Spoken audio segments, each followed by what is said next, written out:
Selamat siang, Suster Mary Louise. Selamat siang, Bu. Bagaimana kabar? Bagaimana kabar, Suster? Kabar saya baik. Hari ini lumayan baik. Saya ikut senang, Suster kabarnya baik di siang hari ini. Oh ya, Suster Mary Louise ini dari TK Santa Teresia 1, Wonosari, Gunung Kidul. Iya, betul. Iya, senang sekali kita bisa bertemu lewat Maya pada siang hari ini. Kita ini sama-sama sebagai pendidik ya, Suster ya. Iya, betul. Saya di sini mengajar, tapi mengajarnya anak-anak kecil, Bu. Oh iya, walaupun anak-anak kecil, tapi kita punya kesamaan, yaitu sama-sama sebagai pendidik. Yang ini justru sangat menarik bagi saya, Suster. Sangat menarik, mungkin kita bisa saling untuk bertukar pengalaman ya. Oke. Oh ya, Suster, untuk siang hari ini percakapan kita antara saya sebagai coach dan Suster sebagai coachee, kita akan bercakap-cakap yang tujuannya adalah untuk mengembangkan potensi Suster baik sebagai personal maupun sebagai kepentingan profesional. Sehingga potensinya ini nanti bisa berkembang secara optimal. Ini yang kita praktekkan berupa coaching. Nah, untuk itu Suster, di siang hari ini, Suster ada waktu berapa lama untuk percakapan kita pada siang hari ini? Waktunya 30 menit saja ya, Bu? Bagaimana kalau 30 menit saja? Oke, saya setuju. Kita waktunya 30 menit. Untuk obrolan kita, materi kita siang hari ini, Suster kira-kira akan kita berbicara tentang apa? Mungkin topiknya tentang pendidikan, cara pembelajaran saat ini di masa pandemi ini khususnya. Wah, ini setuju saya. Pembelajaran di masa pandemi. Oke, oke. Untuk itu, percakapan kita, Suster, untuk siang hari ini, percakapan ini sifatnya rahasia. Untuk kepentingan tertentu, jadi untuk publikasi jika diperlukan, maka saya akan minta izin dulu kepada Suster.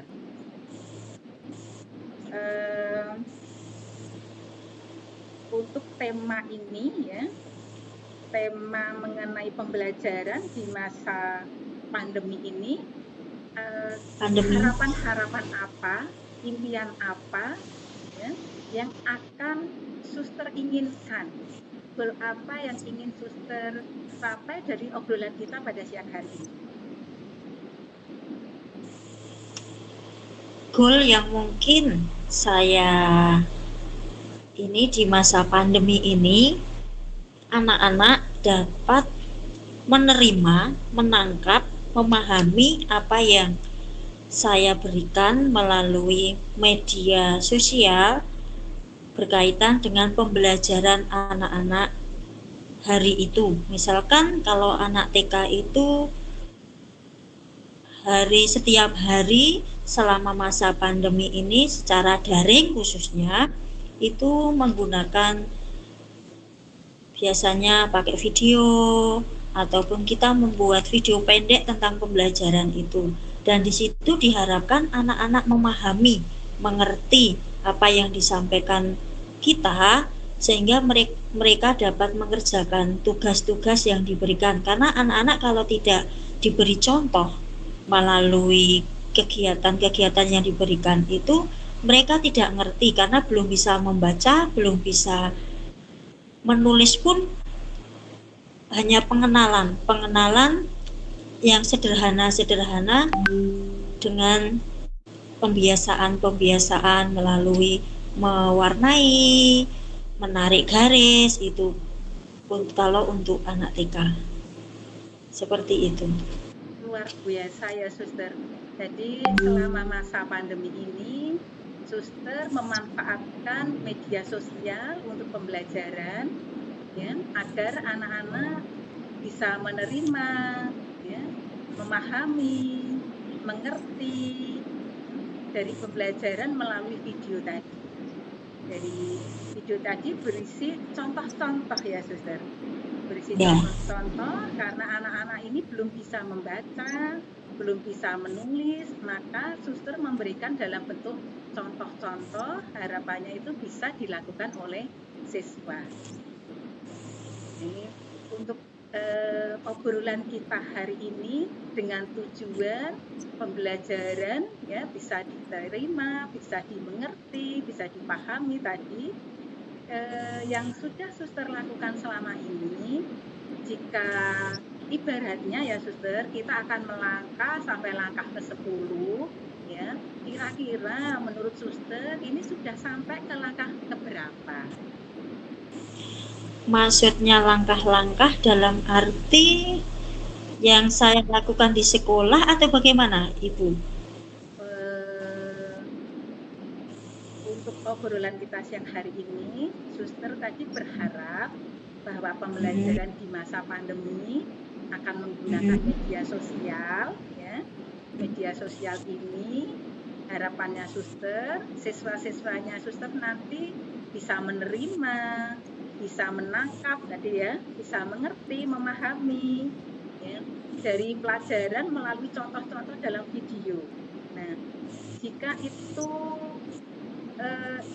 idealnya harapan Suster itu ibaratnya melangkah, itu ideal itu langkah ke-10 atau pembelajaran yang Suster harapkan seperti tadi atau diberi nilai 100 lah ya, menggunakan media sosial berupa contoh bisa diterima tadi 100. Yang sudah Suster lakukan selama ini dalam pembelajaran kira-kira sudah sampai ke angka berapa atau langkah keberapa?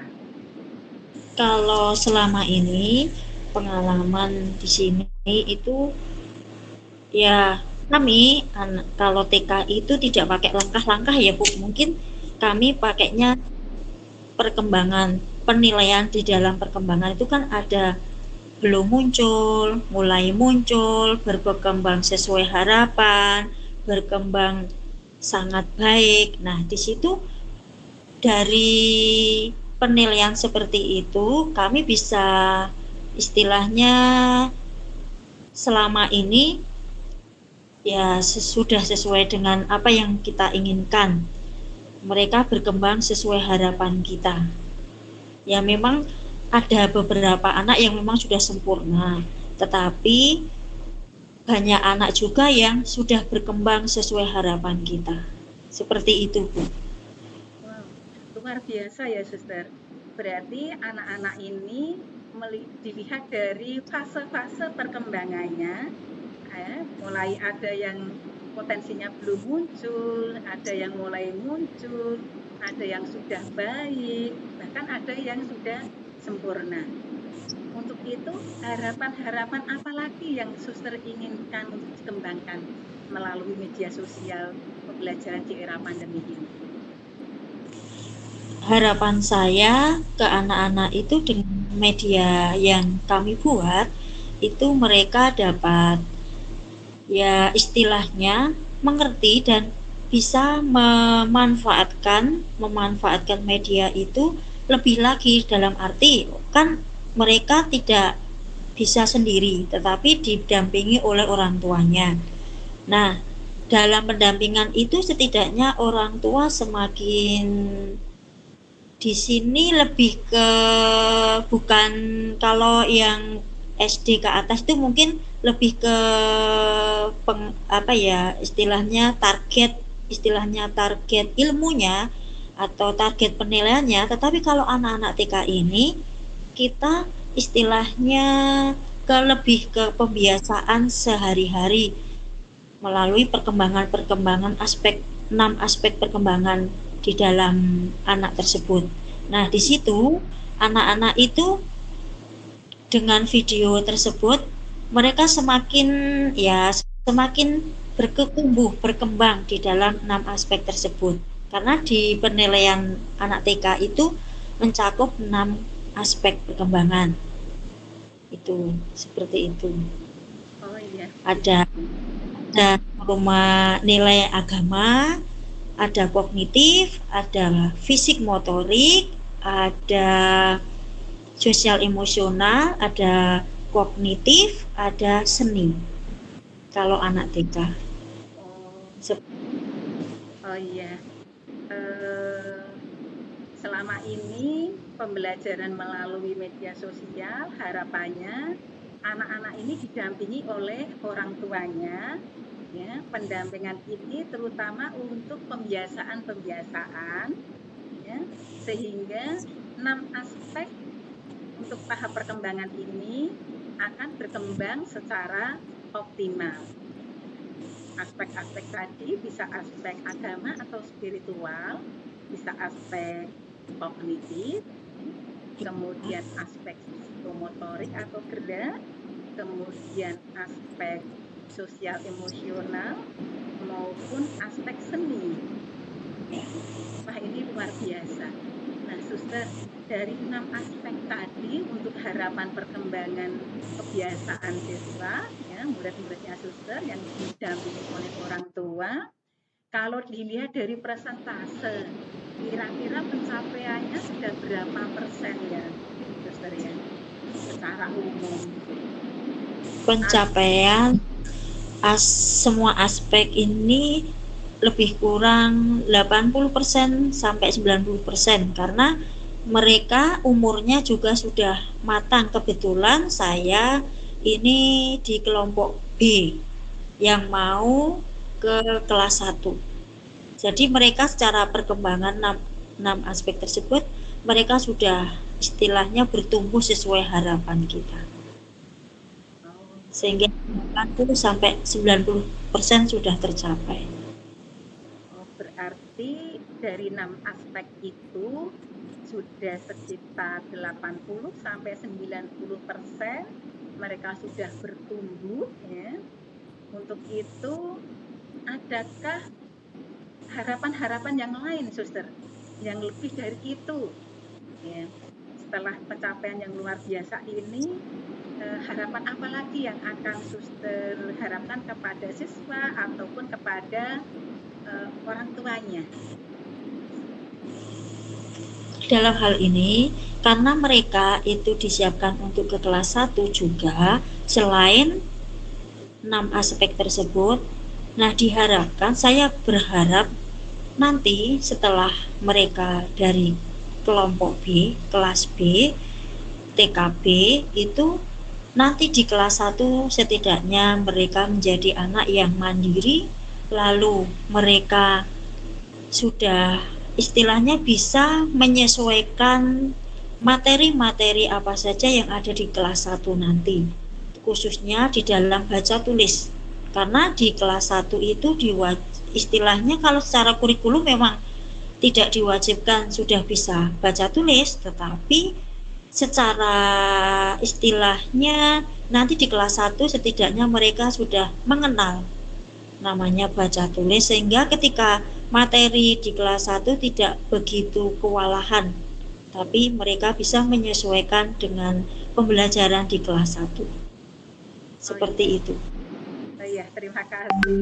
Berarti untuk di kelas TKB, siswa-siswanya Suster ini tadi dengan 6 aspek yang sudah 80 sampai 90, maka tantangan berikutnya adalah bagaimana anak-anak ini memiliki kemandirian, ya, kemudian ya, memiliki bekal untuk kemampuan baca tulis, yang kemampuan ini dibutuhkan ketika anak-anak di kelas 1.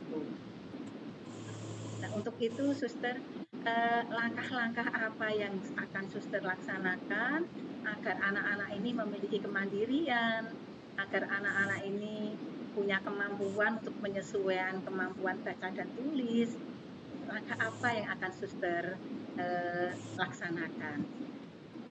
Langkah-langkah yang saya lakukan selama ini, ya dari pembiasaan, misalnya pembiasaan setiap hari di dalam pembelajaran, di dalam mengirimkan tugas, itu salah satu membiasakan anak-anak untuk mereka mandiri, mengerjakan sendiri di rumah walaupun dibantu oleh orang tuanya.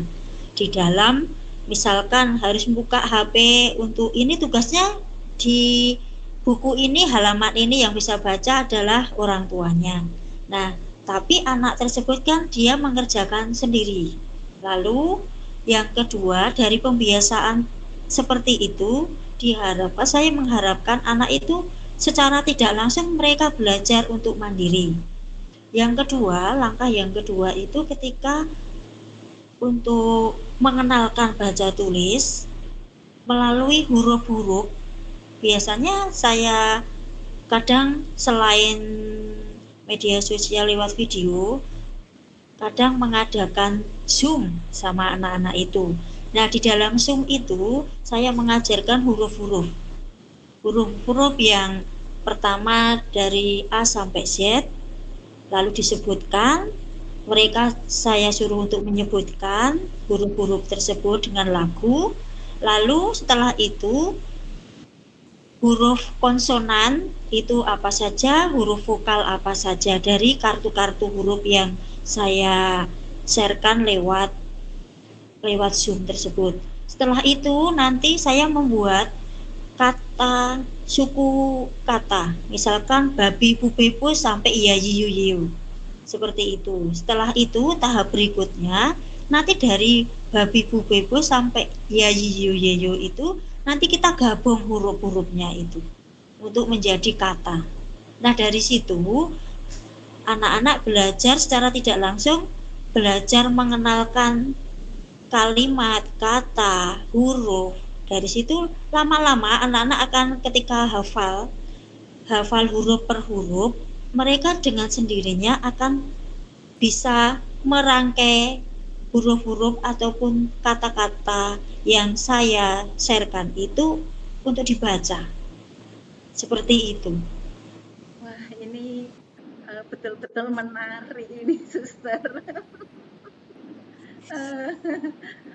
Melatih anak-anak mandiri dengan kebiasaan-kebiasaan ketika mengerjakan tugas, walaupun ada pendampingan oleh orang tua, tapi yang mengerjakan tetap siswa itu sendiri. Ya. Kemudian suster juga memanfaatkan media Zoom untuk mengajari, melatih anak-anak dalam baca dan tulis. Nah, dalam baca dan tulis tadi dimulai dengan merangkai huruf menjadi suku. Ya, tadi antara lain pakai metode yang bagus tadi, pakai vokal maupun konsonan. Jadi ada yang menarik ini. Ya, babi bu bebo ya yiyu yeyo. Nah, kalau mereka sudah hafal, sudah ingat, maka mudah bagi mereka untuk merangkai menjadi kata, bahkan bisa menjadi sebuah kalimat. Luar biasa. Tadi suster sempat mengatakan apakah juga pakai menggunakan metode lagu? Apakah tadi saya mendengarkan menggunakan metode lagu atau bukan, suster? Dalam mengajari anak untuk baca tulis. Betul ya? Ya, dengan lagu ketika mengenalkan huruf A sampai Z ada lagunya.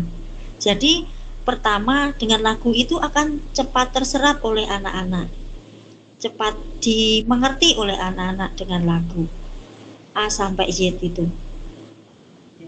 Ini berarti medianya menggunakan Zoom, kemudian melatih kemandirian, melatih kompetensi baca tulis, metodenya menggunakan lagu. Ya. Lagunya berisi pengenalan huruf A sampai Z. Kemudian ada tekanan-tekanan untuk membuat suku kata, ya, kemudian dirangkai menjadi kata, kemudian menjadi kemampuan siswa untuk menyusun kalimat. Ya. Yang harapannya nanti di kelas 1 mereka sudah bisa menyesuaikan diri.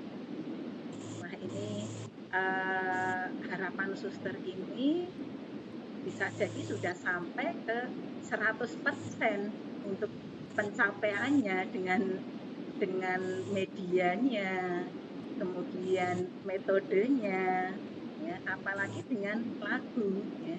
Ini sesuai banget dengan perkembangan anak-anak ya, suster ya. Ya. Oh ya, suster, untuk itu dalam percakapan ini sudah banyak potensi suster yang memang sudah berkembang dengan sangat maksimal, ya, dari obrolan kita pada siang hari ini. Hal-hal apa yang bisa suster sampaikan dalam obrolan kita pada siang hari ini? Ya, dari obrolan dari awal sampai akhir ini, bahwa untuk mendidik anak, khususnya anak usia dini kelompok B, itu tidak melulu melalui pengetahuan secara formal saja, tetapi dengan pembiasaan-pembiasaan yang kita berikan, sehingga memberikan anak itu untuk semakin berkembang di dalam 6 aspek perkembangannya dan di dalam kemandiriannya, sehingga pada saatnya nanti untuk bekal mereka ketika di kelas yang lebih lanjutannya, yaitu ke kelas 1. Lalu melalui media yang kita berikan, khususnya baik itu secara visual melalui video maupun lagu maupun apapun yang sekarang itu secara IT kita dituntut untuk memberikan kepada mereka pembelajaran yang menarik, sehingga anak-anak itu akan dapat menyerap atau menerima apa yang kita harapkan, apa yang kita istilahnya goalkan di dalam pembelajaran tersebut. Mungkin itu ya, Bu. Iya. Yang bisa saya petik dari awal tadi pembicaraan kita sampai ini. Oh iya, terima kasih suster. Oh ya suster, apakah berkenan, bagaimana perasaan suster ketika kita mengadakan obrolan pada sesi hari ini? Ya. Saya sangat senang dan Ibu welcome, dan kita nyambung gitu loh. Jangan mengalir aja gitu. Oh iya. Terima kasih Suster Louis. Untuk itu kita akan mengakhiri sesi kita untuk siang hari ini. Terima kasih atas waktunya, atas obrolannya. Harapannya ini bisa mengembangkan potensi suster secara personal maupun secara profesional. Terima kasih, sampai jumpa di sesi berikutnya, ya. Sama Bu. Kita akhiri, terima kasih, selamat siang suster. Sampai jumpa lagi. Sampai jumpa.